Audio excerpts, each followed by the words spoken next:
Ano ba ang kaibahan ng short-term healthcare at long-term healthcare? Alam niyo ba na isa ito sa mga na-realize ko when I joined IMG?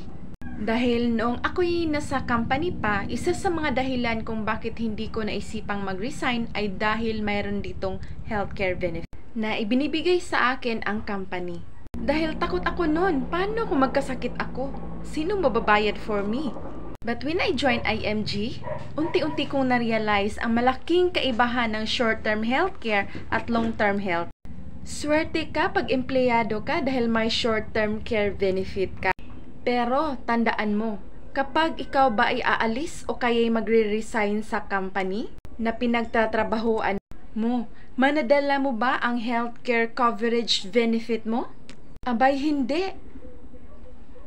Ibinigay lang nila sa iyo yan dahil nagtatrabaho ka pa sa kanila.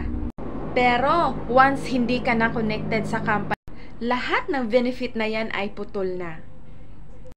Kaya dapat ang wais na move sa mga empleyado ay dapat meron na siyang isinisit aside na para sa kanyang sariling healthcare fund. Tulad na lang ng Kaiser 3-in-1 Savings Program kung saan 7 years mo lang pag-iipunan at may long-term healthcare ka na, life insurance at investment benefit. Dahil kadalasan, kung kailan pa tayo mag-resign sa company na mayroong healthcare benefit, ay doon pa tayo magkakasakit. At wala namang sariling healthcare fund. Kaya kung gusto mong di mamumroblema pagdating ng panahon, mag-ipon ka na. Start your Kaiser 3-in-1 Savings Program.